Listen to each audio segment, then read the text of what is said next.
नमस्कार, मैं हूं आपके साथ शुभम मिश्रा और आप देख रहे हैं वीके न्यूज। अयोध्या में हो रहे श्री राम मंदिर निर्माण के लिए खरीदी गई जमीन में घोटाले को लेकर विपक्ष से लेकर कई साधु संतों के आरोपों का सैलाब उमड़ पड़ा है। कोई कह रहा है कि आरोपियों को सीधा जेल में डाल दो, तो वहीं कोई कह रहा है कि उन्हें उनके पद से ही हटा दो।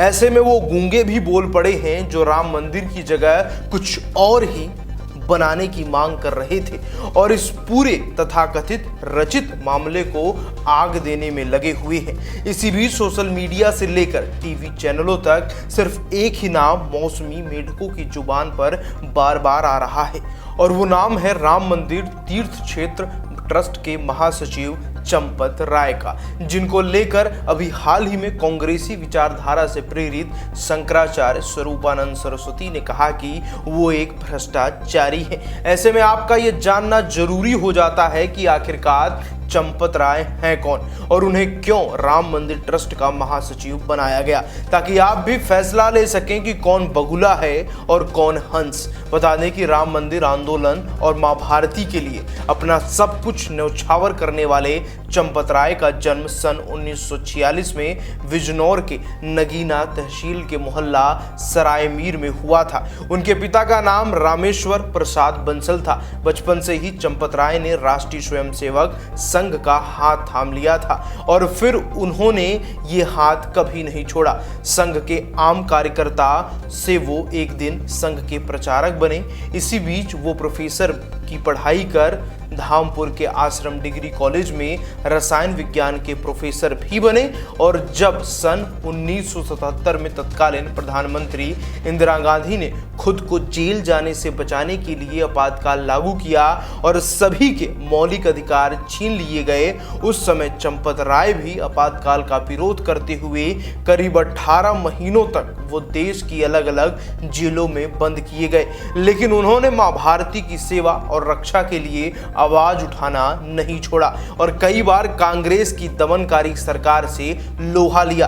आपातकाल के समय जेल में जाने के बाद जब चंपत राय जेल से बाहर निकले तो अंदर ही अंदर वो काफी बदल चुके थे, जो कि तब देखने को मिला जब जेल से छूटने के बाद चंपत राय अपने घर नगीना वापस नहीं गए और सन 1980 में चंपत राय विश्व हिंदू परिषद में शामिल हुए और वहीं से तेज हुई अयोध्या में राम मंदिर बनाने के लिए विश्व हिंदू परिषद के कार्यकर्ताओं की देश भर में मांग। अपना तन मन धन सब कुछ मां भारती और राम मंदिर निर्माण के लिए हो रहे आंदोलन को समर्पित कर चुके चंपत राय ने शादी तक नहीं की, क्योंकि उनके लिए उनके आराध्य प्रभु श्री राम से बढ़कर और कोई नहीं। राम मंदिर निर्माण को लेकर एक तरफ जहां ओवैसी जैसे नेता खून की नदियां बहाने की धमकी दे रहे थे और राम मंदिर के अस्तित्व को ही नकार रहे थे, तो वहीं दूसरी तरफ चंपत राय विश्व हिंदू परिषद के अंतर्राष्ट्रीय उपाध्यक्ष के रूप में सुप्रीम कोर्ट में चल रहे मुकदमे की सुनवाई में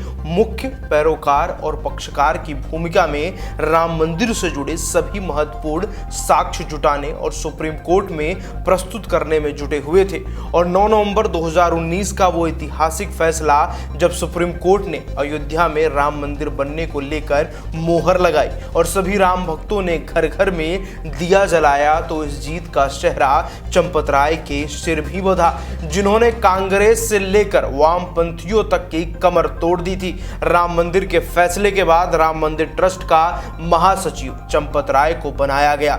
अब वो लोग जिनकी राजनीतिक नैया डूब रही थी, वही लोग जो मानहानि का मुकदमा होने पर सबसे पहले सवारी लिख देते हैं। आरोप तो ये भी है कि वो शुभम सिनेमा घर के बाहर टिकट ब्लैक किया करते थे। वैसे भी अब ये साफ है कि सरकारी रेट पर जमीन खरीदी जाती तो वो 6 से 7 करोड़ महंगा ही पड़ता, लेकिन चंपत राय की मेहनत और प्रभु भक्ति ने ही राम मंदिर फंड से फिजूल खर्ची को बचाया है। तो ऐसे में अब उल्टे ही ये लोग फंस चुके हैं और जल्द ही उनके पास मानहानि का एक नोटिस भी पहुंच ही रहा होगा। इससे आप समझ सकते हैं कि कौन बगुला है और कौन हंस। हमें लिखकर जरूर बताएं और देखते रहें वीके न्यूज। धन्यवाद।